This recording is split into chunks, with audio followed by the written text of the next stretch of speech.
Voting का अधिकार है, लेकिन अपने टूटे फूटे आशियाने को बनाने का अधिकार नहीं। नमस्कार, मैं दीपाली मिश्रा, आप देख रहे हैं मुंबई की दृष्टि। 15,000 लोग अपने टूटे हुए आशियाना बनाने के लिए वन विभाग के चक्करे काट रहे हैं, लेकिन वन विभाग के अधिकारियों के कान में जूं नहीं रेंग रही। उनका मानना है कि वन विभाग के ज़मीन पे बनाए हुए इनके झोपड़े अवैध हैं, जबकि ये 70 साल पुराने झोपड़े हैं। तो अगर ये झोपड़े अवैध हैं तो इन्हें वोटिंग का अधिकार कैसे? क्या है पूरा मामला, आइए दिखाते हैं मुंबई दृष्टि की स्पेशल रिपोर्ट। तेजू विश्वकर्मा। कितने साल से यहाँ पे रह रहे हैं? मैं समझिए इंदिरा गांधी जमाने जो वो नंबर लगा था ना, उसको 10-15 साल का और पहले से। क्या तकलीफ है यहाँ पे? और तकलीफ समझिए वही हमारे रूम का तकलीफ है। चमचे लोग मरने में बना नहीं पाता था। वन विभाग से आप लोगों को परमिशन नहीं मिल पाता है? हाँ। वन विभाग के लोग क्या बोलते हैं, बनाने क्यों नहीं देते? बनाने के शुरू करो तो आके तोड़ देंगे। अच्छा, आपका रूम काफी गड्ढे में है। हाँ। जा नहीं पाते हो, एकदम झुक के जाना पड़ता है, चोट लग जाती है सर पे। आप लोग तो सामने देखे हैं साहब। आप बोलिए ना, क्या कहेंगे? सरकार प्रशासन से क्या मांग है आपकी? सरकार तरफ से सरकार से क्या मांग करना चाहेंगे? हमको रूम बन जाए और बुढ़ापा आदमी हो, कुछ सहारा तो होना चाहिए। कोई सहारा है नहीं मेरे पास, कोई सहारा, बूढ़ा भी नहीं है। ऐसे यहाँ पे सैकड़ों रूम हैं जिसको लाइट नहीं है, पानी नहीं है, गड्ढे में है, उनको जाने के लिए तकलीफ है। हाँ, बहुत है।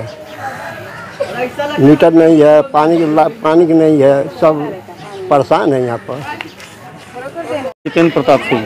जितेंद्र जी, अभी हमने आपका रूम देखा, आप हाथ उठा रहे थे, पंखे का हाथ आ रहा है जी। आने जाने में रूम में तकलीफ होती, दरवाजा छोटा है, तो क्या तकलीफ है जरा? बहुत सारी तकलीफें हैं यहाँ। रूम को अगर थोड़ा ऊंचा करना चाहिए तो फॉरेस्ट डिपार्टमेंट आ जाता है, बोलता है आपको कोई फ़ोन दिया परमिशन। अगर थोड़ा 2-4 ईंटा उस पर रख लेते हैं तो आके गिरा के चले जाते हैं। ना हमको पानी की व्यवस्था है यहाँ पे।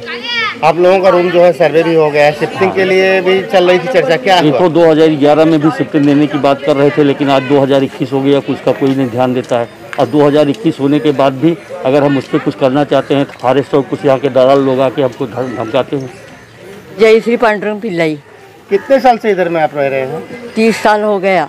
अच्छा। हाँ। क्या तकलीफ है जरा उसके? मुझे तकलीफ है, मैं रात को 10 बजे आती है, रास्ता नहीं बराबर है, खड्डे में जाना पड़ता है, खड्डे में से पानी भरना पड़ता है, नहीं पानी नहीं, संडास नहीं, और लाइट का भी दिक्कत। क्या करेंगे, बुढ़ी लोग किधर जाएगा? आप वोट देते हैं? हाँ, मैं वोटिंग दे रही है। कितने साल से वोटिंग करते हैं? मैं यहाँ कितने साल से वोट देते हैं? जब से रह रहे हैं तभी से दे रही है मैं वोट। तो आपके अपने नेताओं से अपनी परेशानी नहीं? सब बताया, कोई कुछ कर। और मुझे मेरा रेशन कार्ड भी नहीं, मैं ऐसा 2 किलो 1 किलो चावल लेके जाती है। अच्छा। मुझे कोई रेशन कार्ड भी नहीं बना। पानी लाइट कहाँ से लेके आते, कैसे करते हैं? और लाइट तो हम लोग ने उधर से लिया है। अच्छा, तो आपको मीटर नहीं है? मीटर नहीं, कुछ नहीं। आदमी भी मर गया मेरा। अभी मैं घर काम करती है, रात को 10 बजे आती है, खड्डे में से एक तो दिखता भी कम है मुझे। क्या नाम है आपका? दैवशाला अच्युत शिंदे। कहाँ पे रहती हैं आप? शिवाजी नगर। अच्छा, क्या तकलीफ है, क्या समस्या है आपको जरा बताइए। मेरा तकलीफ ये है कि हमारे फॉरेस्ट वाले ने हमारे से पैसा लिया है कि तुम लोग का कानून में बैठता है करके 7,000 रुपया हम लोग भरे। हम लोग 7,000 रुपया भरा, लेकिन हम लोग का इधर भाड़े से लाइट वापरते हैं, हम लोग पानी 5 रुपये 1 हंडा ला के वापरते हैं। तो हम लोग का पैसा तो लिया तुम लोग फॉरेस्ट लेवल ने, लेकिन हम लोग को जितना दिन हम लोग को रूम नहीं देते उतना दिन तक हमको सुविधा देना चाहिए क्या नहीं? कितने साल हो गए आपको पैसे लेके फॉरेस्ट में? 2000 में पैसा लिया है, 2008 में हमारा पैसा भरा है इसमें। अच्छा। फॉरेस्ट वाले में।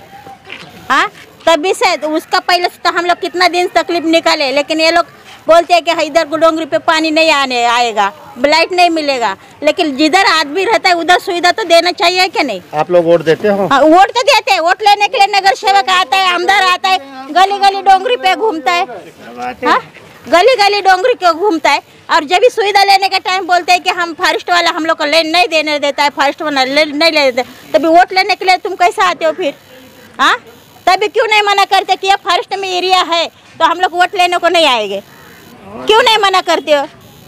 हाँ, जब भी रूम रिपेयरिंग करने को लेगा तो उसको वो भी बात बोलते ये फॉरेस्ट का एरिया है, हम लोग रिपेयरिंग करने नहीं देगा।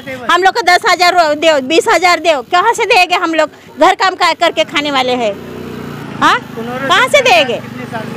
खड़ी एरिया में हम लोग आए हुए हैं। यहाँ का जो समस्या है वन विभाग की, काफ़ी पुरानी समस्या है, लाइट पानी हो, हाइटिंग की हो, क्या कहना चाहेंगे इसके बारे में? ऐसा है कि जब 2008 में ये मैटर चले 1995 से, तो कुछ लोग 2000 में पैसे भरे, उनको शिफ्टिंग सरकार ने की है, और जो 2008 में जो पैसा भरा है तो उनको ना तो शिफ्टिंग किया गया, ना तो उसको कोई व्यवस्था किया जाता है। अभी कैसा है कि 2008 या 2000 की बातें लें, 1995 के ले लीजिए, तो जो ज़मीन है धंसती जा रही है, लोगों का जो घर है शॉर्ट होता जा रहा है, मतलब आप ठीक से उसमें घुस नहीं सकते, उसमें ठीक से जा नहीं सकते, ऊपर अगर पंखा लगाया हुआ है तो ठीक सीधा से खड़ा नहीं हो सकता। तो उसको अगर रिपेयरिंग करते हैं ना, तो जो वन विभाग का अधिकारी है वो आकर के उनको काम को रोकता है और उनके ऊपर ये धमकी दे के जाता है कि मैं रूम तोड़ दूंगा।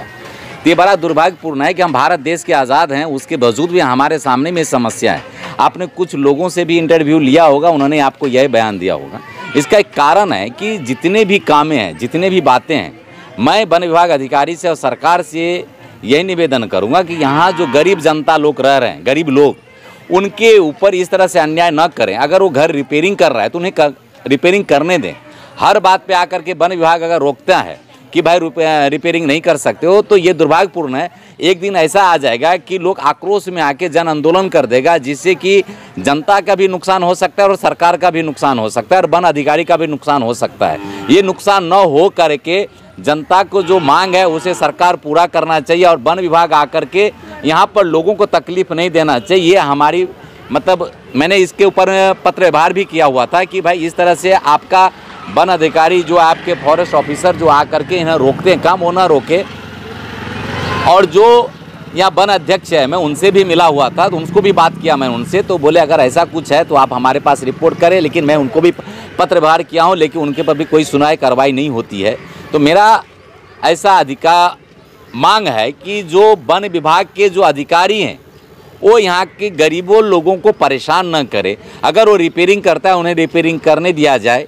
अगर आप इस तरह से नहीं बदलाव लाएंगे वन अधिकारी, तो आने वाले दिन में मैं जन आंदोलन कर दूंगा, जिससे कि हो सकता है मेरा भी नुकसान हो सकता है, जिसपे कि हमारे पर केस भी हो सकती है।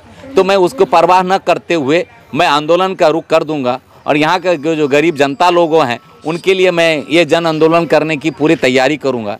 नहीं तो वन अधिकारी से मेरा हाथ जोड़ के विनती है कि वो इस कार्य को कहीं ना कहीं थमावे।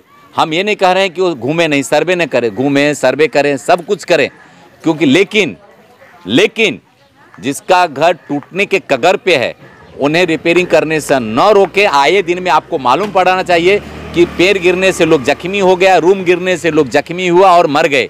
उसके बावजूद भी न तो सरकार की आँख खुल रही है और न तो वन विभाग के अधिकारी को आँख खुल रही है।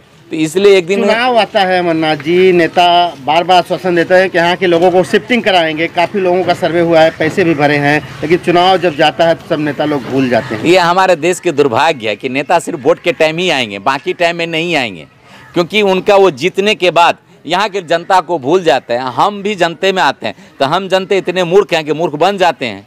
क्या करें, मूर्ख बनाने के लिए तो है।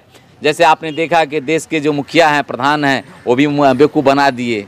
तो लोग बेवकूफ़ बनने का है, हम भी बेवकूफ़ बन जाते हैं। विश्वास है सबसे बड़ी चीज़ है। ये भारत देश है, एक अंधविश्वास पे चलते हैं कि आने वाले दिन में अगर दूसरा कोई नेता आएगा तो हमारा काम करेगा, लेकिन कोई करता नहीं है। ये हमारा दुर्भाग्य है और हम इसी दुर्भाग्य पे जी रहे हैं। यहाँ के लोग 50 साल 70 साल से रह रहे हैं, आज़ादी के पहले से भी कुछ लोग हैं, उनके वोट को लीगल माना जाता है, लेकिन उनके घर को अनलीगल माना जा रहा है। ऐसा है कि 1945 से लोग यहाँ पर रह रहे हैं। 1945 जब देश आज़ाद हुआ 1947 में, उसके बावजूद भी आदिवासी लोग रहते हैं, उसके बावजूद भी यहाँ के लोगों को वन विभाग करके घोषित कर दिया गया और लोगों को यहाँ से निकालने की कोशिश करता है। न तो पानी का सुविधा गया, न रास्ता का सुविधा दिया गया, समझे। लोगों को सिर्फ गुमराह किया जा रहा है। आप बाथरूम का फोटो खींच के देख लीजिए, वहाँ बाथरूम सही से नहीं है, महिलाएं रहती है।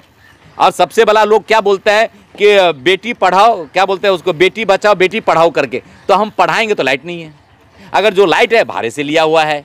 बाथरूम में बेटी का हम बहुत सारे सम्मान देते हैं, बाथरूम में है ही नहीं। लोग जाएं कहाँ?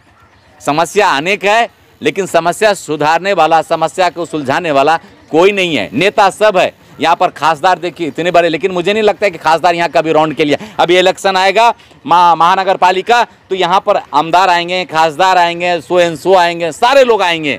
पब्लिक को मीटिंग लेंगे और कहेंगे कि हम तुम्हारे घर संगमरमर से बना देंगे, हम जीत के हमको एक बार और चांस दे दो, तो हम बेवकूफ़ लोग हैं, फिर बेवकूफ़ बन जाएंगे और उनको जिता देंगे। तो बड़े जनप्रतिनिधि हैं, आमदार हैं, खासदार हैं, इस मुद्दे को क्यों नहीं उठाते सदन में? नहीं, कारण ऐसा है कि उनको फिर अरे बाप रे, लोग को बेवकूफ़ कैसे बनाएंगे अगर सदन में आवाज़ उठाएंगे? वो बोलेंगे हमारे पास जगह नहीं है, तुम जगह ढूंढ के दो।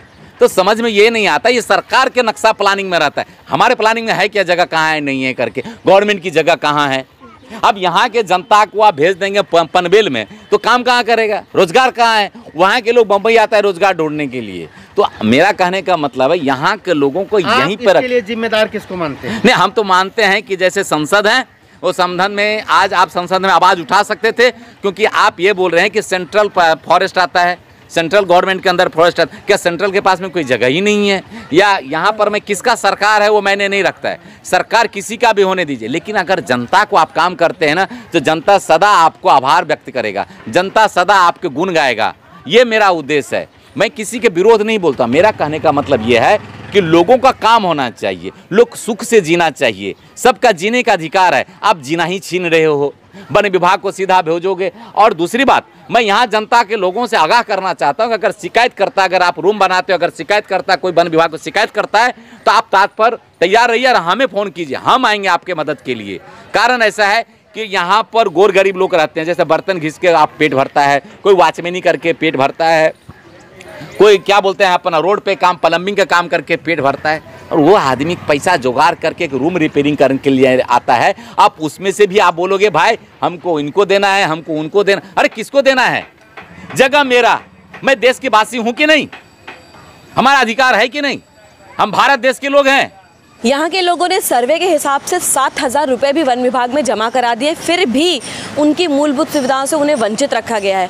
आगे क्या होता है, वन विभाग क्या कार्रवाई करती है, ये तो आने वाला वक्त ही बताएगा। इसी तरीके की निष्पक्ष और बेबाक खबरों के लिए बने रहें, जुड़े रहें और देखते रहें मेरे यानी दीपाली मिश्रा के साथ मुंबई की दृष्टि।